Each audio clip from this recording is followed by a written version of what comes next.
Kisah nyata ini diangkat dan difilmkan sesuai dengan cerita aslinya. Dan pada bagian-bagian tertentu telah diubah untuk tujuan dramatisasi dari kejadian sebenarnya.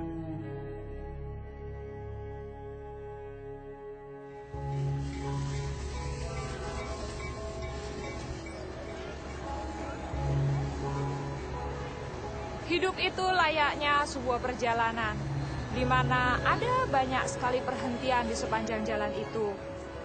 Terkadang berliku, kadang terhalang rintangan. Tapi ada kalanya indah dan terjadi hal-hal yang tidak terduga. Inilah sebuah perjalanan, jalan hidup saya. Nama saya Dini Widyaningtyas. Saya bukanlah seorang aktris, tetapi sayalah Dini yang sebenarnya. Dalam cerita ini, perjalanan dimulai.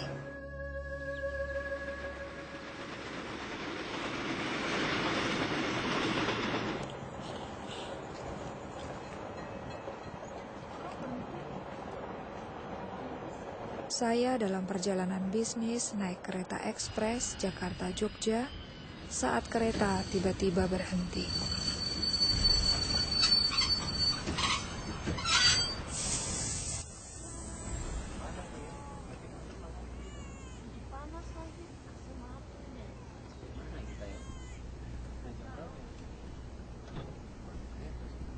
Permisi Pak, kenapa kereta api berhenti? Aduh, saya tidak begitu tahu Bu ya, mungkin ada sedikit kerusakan pada mesin. Lalu kapan tahunya Pak? Saya tanya dulu sama masinis Bu. Bapak kembali lagi kan Pak?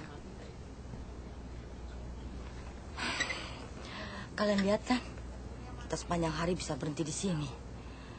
Saya juga jamin nih AC-nya pasti mati. Kita kehabisan udara. Duh, mana panas lagi. Mbak lagi lihat apa? Mereka tidak akan menurunkan kita di sini kan, Mbak? Bayangkan. Apa? Membayangkan apa? Saya dibesarkan di tempat ini. Oh, jadi Mbak tahu kita berada di mana sekarang ini? Gombong. Gombong? Aduh, saya dijemput adik saya di Jogja. Jam berapa ya sampai sana? Aduh, mana sih konduktor itu? Kok nggak balik, Pak?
Keluarga Tejo Kurniawan.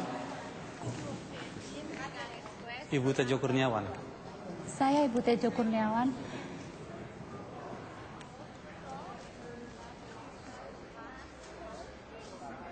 Pak Tejo mengalami serangan jantung. serangan jantung. Bagaimana mungkin, Dok? Memang dalam laporan UGD yang disampaikan kepada kami tidak dapat memahami apa yang terjadi.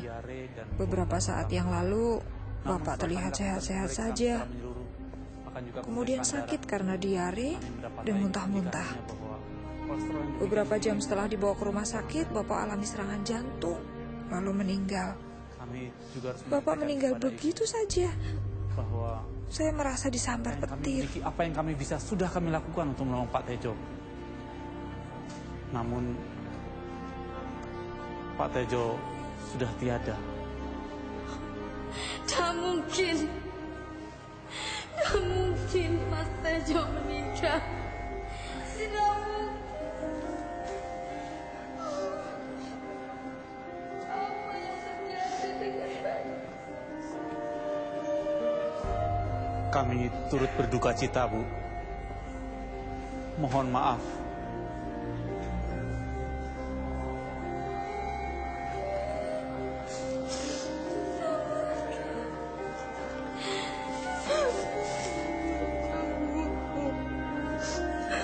Aku tidak bisa menerima keadaan.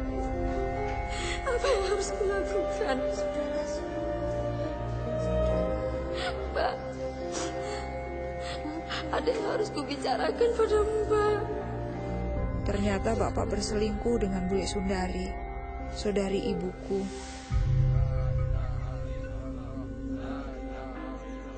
Dia sedang hamil 8 bulan saat Bapak meninggal.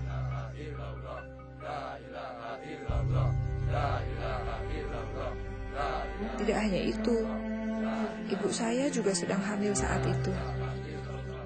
Saya tidak tahu harus berbuat apa atau kemana saya harus berpaling. Selama ini saya menganggap Bapak seorang pahlawan. Allahu Akbar, Allahu Akbar, Allahu Akbar, Allahu Akbar. Kini saya merasa dihianati. Assalamualaikum warahmatullahi wabarakatuh. Silakan Pak. Saya cemas tentang bagaimana hidup keluarga kami jadinya. Bapak-bapak, ibu-ibu, Assalamualaikum warahmatullahi wabarakatuh.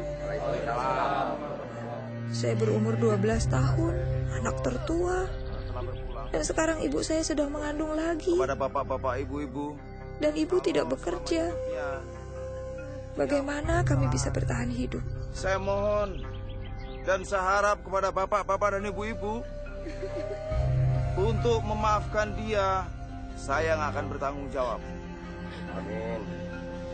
Wassalamualaikum warahmatullahi wabarakatuh.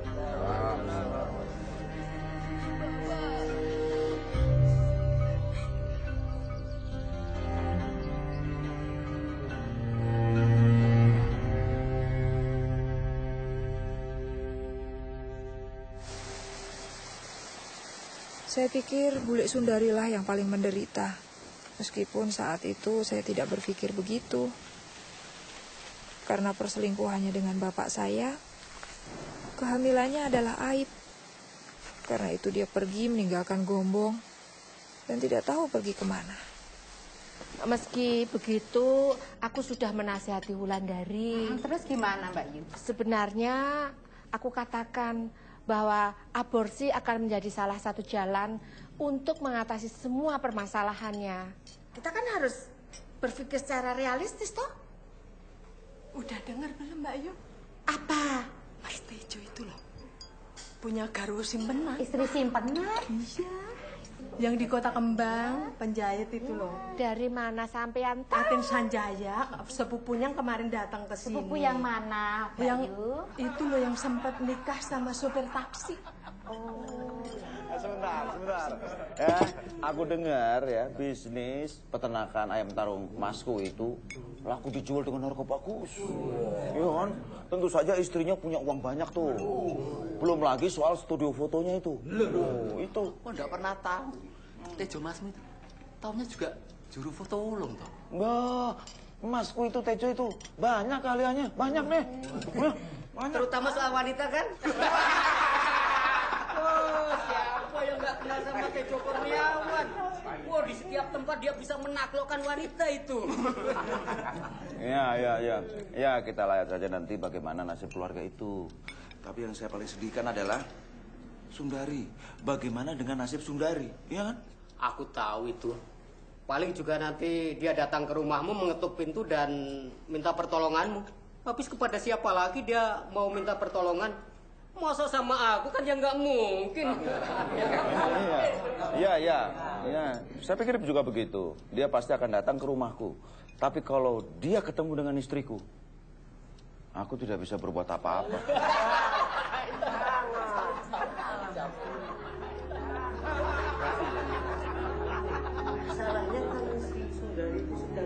Orang-orang yang kami harapkan untuk menolong malah mengatakan hal-hal yang menyakitkan hati. Saya nggak tahu waktu itu harus berbuat apa. Saya pikir hanya Tuhan yang bisa menolong kami. Kamu kan masih kecil, Mbak, waktu itu.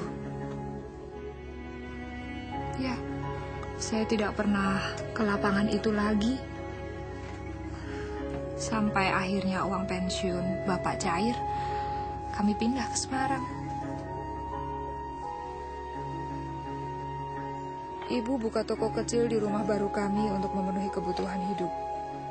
Namun itu benar-benar sebuah perjuangan. Sampai akhirnya ibu memutuskan menyerahkan 2 adik perempuan dan 1 adik laki-lakiku diadopsi oleh orang lain. Saya juga dengar keadaan Bulik Sundari bertambah buruk. Setelah anak laki-lakinya lahir, dia pindah ke Sukoharjo dan tinggal dengan nenekku. 2 tahun berlalu, itu tahun-tahun yang sulit untuk dilalui.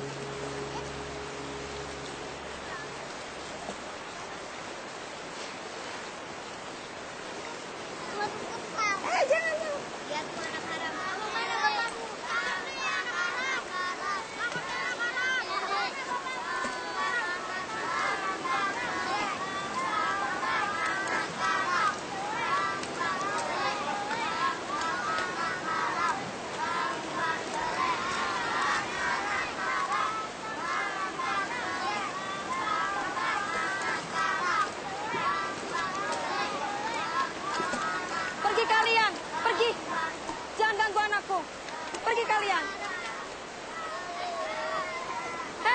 Kenapa kalian diam saja? Itu kan anak-anak kalian. Jadi begitu cara kalian mendidik dan membesarkan anak-anak kalian. Anak kalian yang haram, bukan anakku. Hei, nggak ada yang nyuruh kamu bawa masalahmu ke sini, tahu? Maksudmu, kamu mau mendidik kami? Bagaimana kami harus mendidik anak-anak kami? Hah? Lalu siapa yang mendidik kamu supaya kamu tidur dengan setiap laki-laki yang kamu temui? Paling tidak, aku menunggu sampai menikah untuk punya anak. Nggak seperti kamu. Nggak jelas siapa bapak anakmu.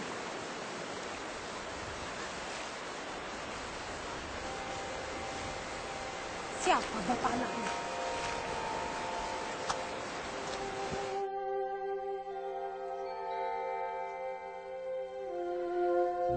Tidak ada tempat lain lagi buat Bulik Sundari dan Bambang. Mereka meninggalkan Sukoharjo dan datang ke Semarang. Bertentangan dengan keinginan saya, ibu ternyata mendengarkan permohonan Bulik Sundari dan memutuskan untuk menerima mereka. Bagi saya waktu itu, masalah sudah cukup banyak.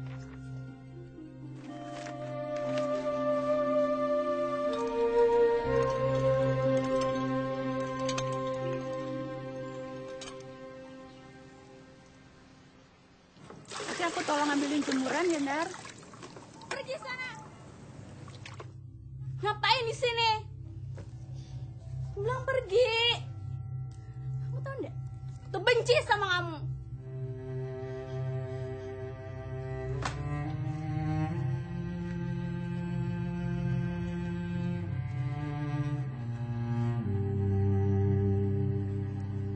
Di sini lagi, Nar.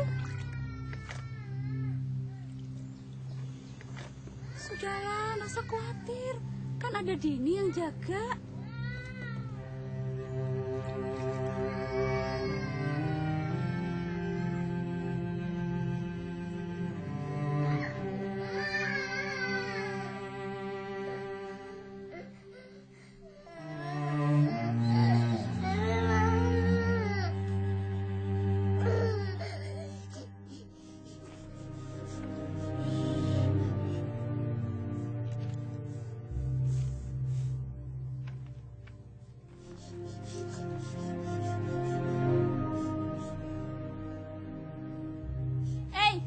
Buku diari siapa itu? Ih, apa hak bule baca buku diari orang? Bos ini nggak? Bos ini.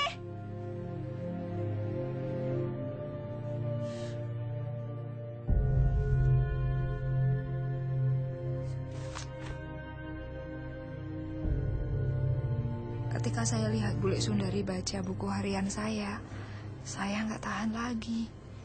Lagi pula, hal-hal kejam yang saya tulis tentang dia dan Bambang benar kok. Setidaknya benar bagi saya. Akhirnya saya mengatakan kepada ibu untuk memilih saya atau mereka. Mestinya saya senang Bule Sundari sama Bambang kembali ke Sukoharjo. Tapi kemudian kemarahan saya kepada mereka beralih kepada ibu. Saya tahu ibu akan menikah lagi. Itu sebuah keputusan yang tidak dibicarakan dengan seorang pun di dalam keluarga. Dan saya mulai berpikir, apa gunanya sholat 5 waktu? Atau nggak boleh bohong di sekolah? Atau apa gunanya menjauhkan diri dari dosa? Kalau akhirnya toh saya tidak bisa masuk surga karena tidak dapat memaafkan ibu. Semuanya itu membuat saya marah. Sampai akhirnya saya berkesimpulan untuk tidak lagi peduli pada agama. Saya tidak peduli dengan sopan santun. Saya hanya ingin bebas. Saya ingin melakukan apa saja yang ingin saya lakukan. Dan saya memutuskan tidak seorang pun dapat menghalangi saya, termasuk agama.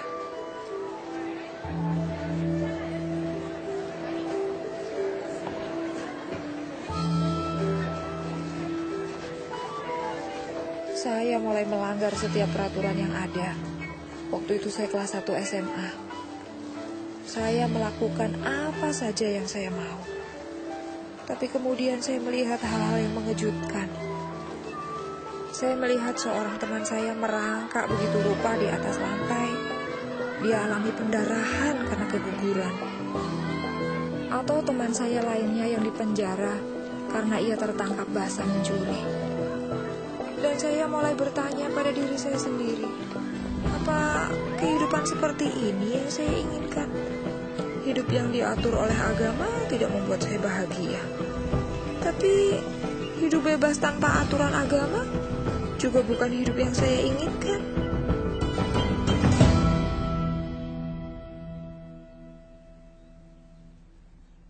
Kemudian Ramadan tiba. Dan saya mendapati diri saya kembali kepada iman saya. Setelah sekolah, saya mulai menghabiskan waktu dengan membaca buku-buku agama dan mengaji. Saya mulai membaca Al-Quran dengan tulus dan merasakan keinginan yang besar untuk lebih dekat dengan Allah. Saya benar-benar ingin mendapatkan kedamaian.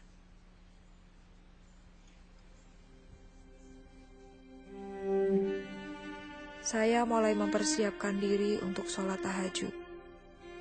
Saya ingin menanyakan banyak hal kepada Tuhan. Dan saya punya keyakinan yang kuat bahwa apapun yang saya minta malam itu, Tuhan akan mendengarkan saya dan memberikan jawabannya.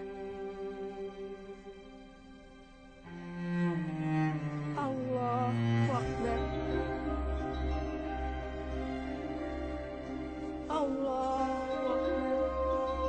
Lalu saya tahajud menurut ayat-ayat tertentu yang saya sudah hafalkan. Rahmatullah. Assalamualaikum warahmatullah. Saya benar-benar hancur hati dan menangis kepada Tuhan. Ya Allah, Dari hati saya yang paling dalam, saya ingin menyenangkan Kau lebih dari apapun. Tunjukkanlah saya jalan, maka saya akan mengikuti Engkau manapun Kau pimpin. Tapi jika Engkau tidak menunjukkan jalan mana yang harus saya tempuh malam ini juga, jangan salahkan saya. Jangan salahkan saya, karena saya memilih jalan saya sendiri. Namun, jika Engkau menunjukkan siapa dirimu dan apa yang Kau inginkan dari diri saya, maka saya akan mengikutimu kemanapun Kau membawa saya.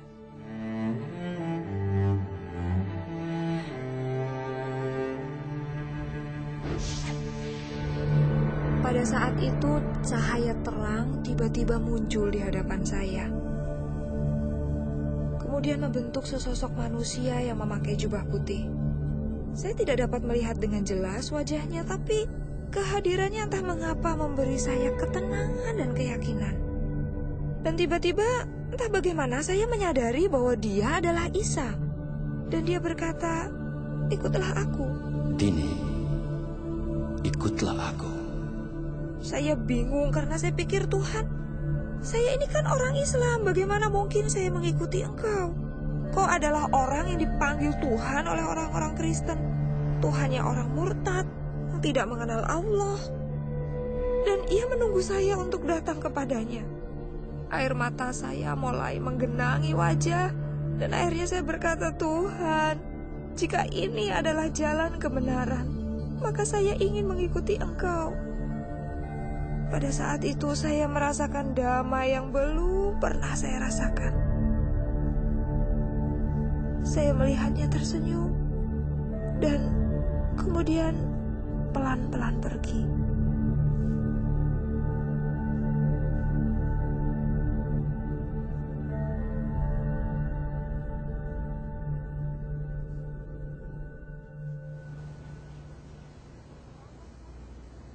Saya harap saya nggak menyinggung perasaan Mbak. Apapun yang terjadi, pasti sangat mempengaruhi kehidupan Mbak. Saya tidak akan pernah sama lagi.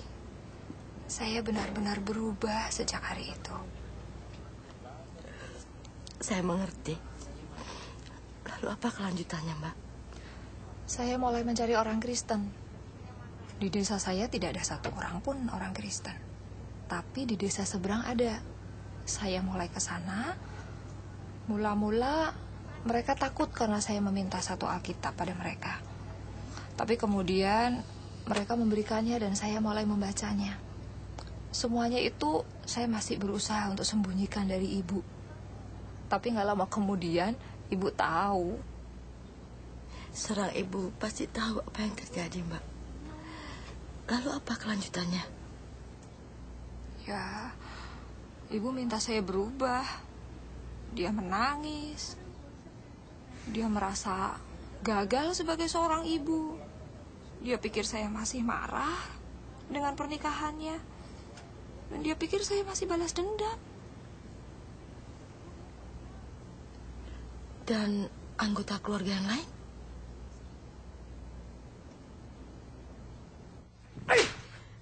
Terkutuk kamu! Kamu sudah bukan anggota keluarga ini lagi.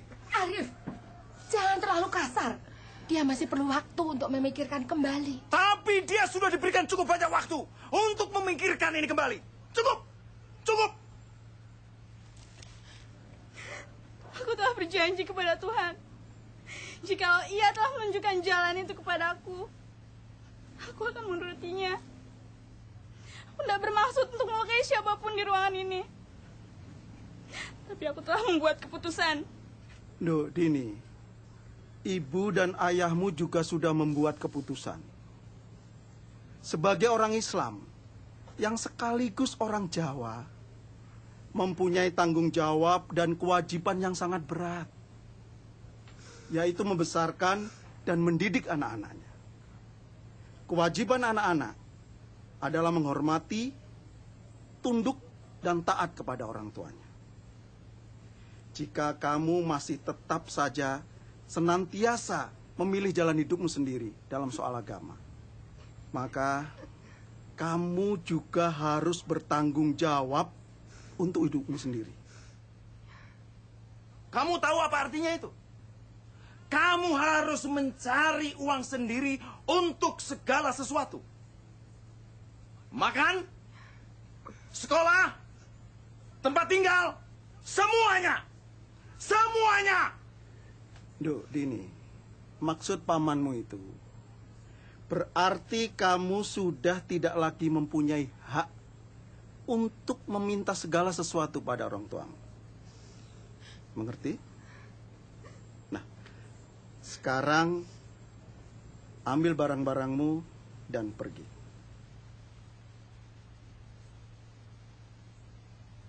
Cepat!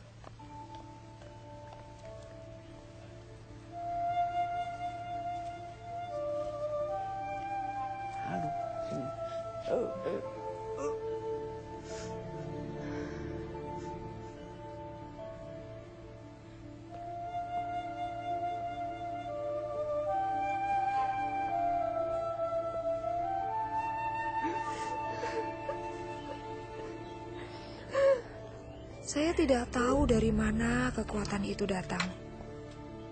Tapi saya pergi dari rumah dan pindah ke kota lain, yaitu Solo. Saya berumur 16 tahun saat itu. Saya kontrak sebuah kamar di sebuah rumah kos dan melanjutkan pendidikan untuk menjadi pekerja sosial. Saya sudah menyelesaikan tahun pertama di kota Semarang. Orang di bagian administrasi sekolah di Solo menerima saya sebagai siswa pindahan tanpa banyak pertanyaan. Usai sekolah, saya bekerja setengah hari dan berhasil bertahan hidup. Saya berpikir, jika sesuatu berjalan tidak sesuai dengan rencana, saya bisa datang ke rumah nenek dan minta bantuan. Saya tinggal di Solo selama 3 tahun. Saya cukup sering datang ke rumah hanya untuk berkunjung saja. Kemudian setelah saya lulus dari sekolah, saya dapat pekerjaan di Semarang. Kemudian saya kembali. Pertama-tama sih memang sulit, tapi akhirnya segala sesuatunya jadi normal. Lega rasanya. Akhirnya berakhir juga ya, Mbak. Mereka pasti berjuang untuk bisa memaafkan. Sebenarnya orang yang paling berjuang untuk memaafkan itu saya, Mbak. Bukankah orang-orang Kristen harus bisa saling memaafkan? Iya, benar. Hanya kadang-kadang jaraknya sangat jauh. Yaitu dari sini sampai ke sini.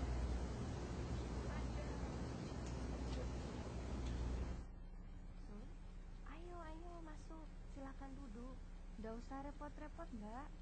Kamu kelihatannya capek sekali. Ya, saya nggak capek, cuma khawatir. Mbak, aku pikir kalau kami pindah kemari, Bambang akan berubah. Kalau sekarang coba Mbak lihat, kerjanya cuma duduk melamun di kamarnya atau cuma jalan-jalan saja. Itu tidak baik loh buat anak muda seperti dia. Bambang itu perlu kerjaan. Iya, aku ngerti, Mbak. Tapi mau bagaimana lagi? Bambang cuma lulusan SMP. Nggak bisa dagang, nggak bisa apa-apa. Aku yakin keadaan akan menjadi lebih baik. Ini ada sedikit makanan untuk dibawa pulang.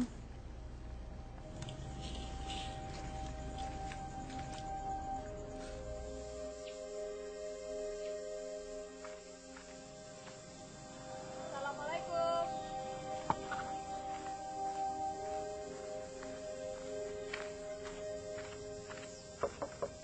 Assalamualaikum. Waalaikumsalam. Hai, aku Dini.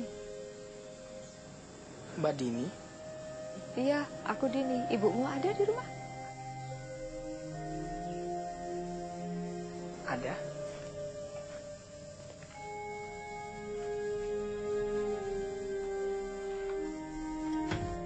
Bu, Mbak Dini datang.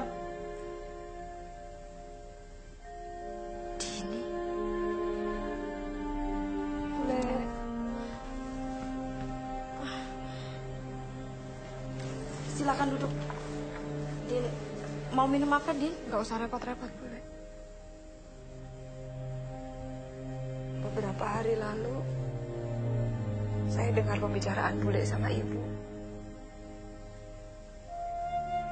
Saya nggak tahan. Maafkan saya. Perlakuan saya selama ini begitu buruk pada kalian. Maafkan saya. Sudahlah, Din. Saya begitu malu.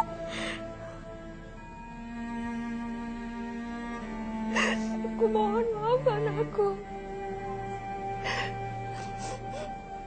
Atas semua hal yang buruk yang pernah aku lakukan pada kalian. Aku mohon maafkan aku.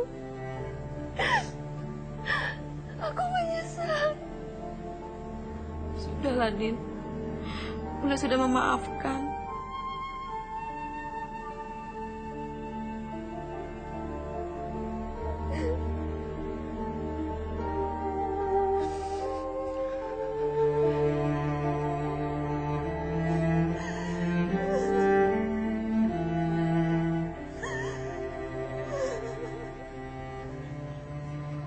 Saya mengajak Bambang ke Jakarta. Ketika kami mulai mapan, saya memberinya uang untuk berjualan sepatu di pasar. 3 bulan kemudian, dia mulai mendapat untung dan tidak membutuhkan uang dari saya lagi. Di mana dia sekarang? Dia di Jakarta. Dia baik-baik. Saya selalu menangis kalau mendengar cerita yang akhirnya bahagia. Tapi itu belum akhir cerita. Lalu apa? Apa ada yang lebih baik? Ya, karena ternyata masih ada 1 orang lagi yang saya belum maafkan. Pamanmu yang menampar kamu. Kalau ada saya, dia nggak bisa menampar kamu, Mbak. Bukan dia. Yang saya harus maafkan adalah bapak saya. Bapakmu? Kan katanya sudah meninggal waktu Mbak masih kecil. Iya.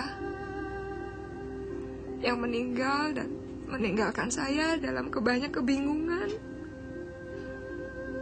Yang meninggalkan saya dengan banyak kepahitan. Yang mengharuskan saya cari jalan keluar sendiri.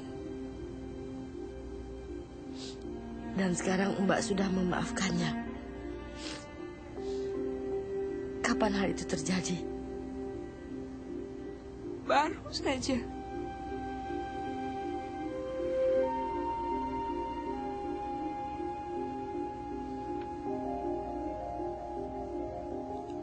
Mbak lihat kuburan di seberang jalan sana? Iya, saya melihatnya. Bapak saya dikuburkan di sana. Sampai kereta berhenti tadi,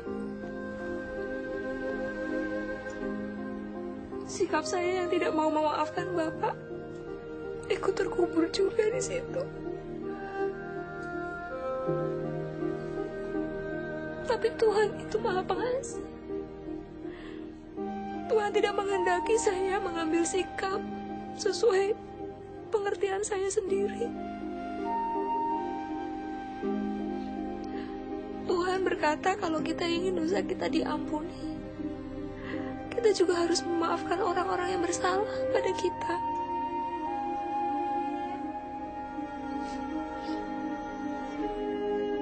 Saat saya bercerita ini, saya ingat betapa sebenarnya saya sangat mencintai bapak saya. Dan bapak juga mencintai saya. Kami punya masa-masa yang indah, masa-masa yang manis untuk diingat. Sepertinya kereta ini berhenti hanya untuk kamu, Mbak. Saya juga berpikir begitu. Sepertinya Mbak seakan-akan sangat mengenal Tuhan, dan seolah-olah Tuhan itu sahabat Mbak. Tuhan berkata agar aku mengikut Dia. Saya nggak selalu tahu kemana Tuhan membawa saya. Tapi saya tahu satu hal. Dia bisa dipercaya untuk membawa saya kemanapun saya harus pergi.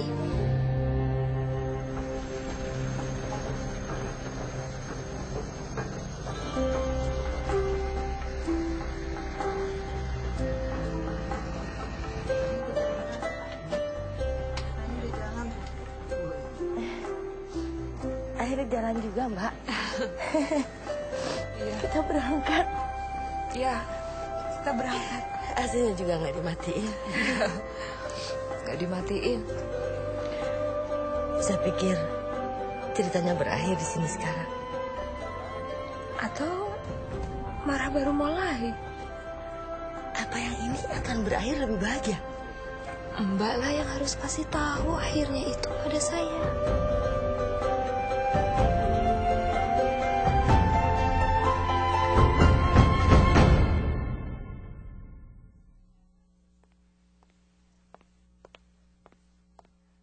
Ketika orang yang kita hormati mengecewakan kita, kita merasa kecewa. Dan kepercayaan kita padanya menjadi buyar. Karena orang yang kita kagumi ternyata tidak seperti yang kita bayangkan.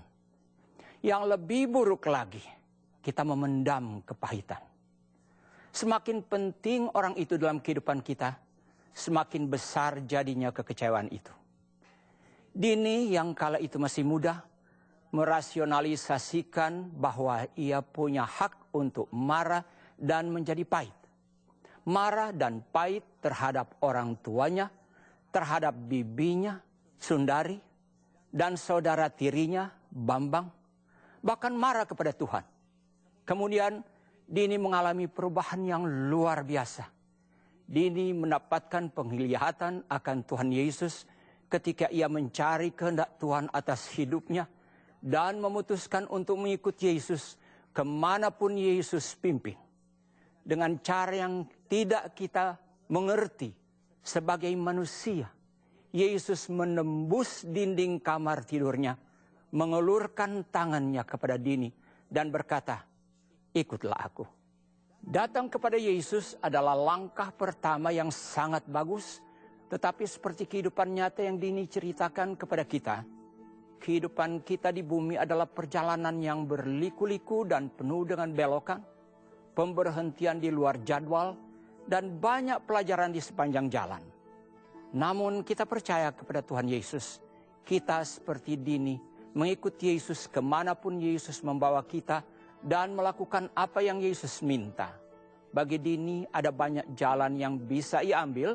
Semakin ia bertumbuh dalam perjalanan kekristenannya, Dini menyadari bahwa ada satu jalan yang perlu dilaluinya seutuhnya, yaitu jalan pengampunan.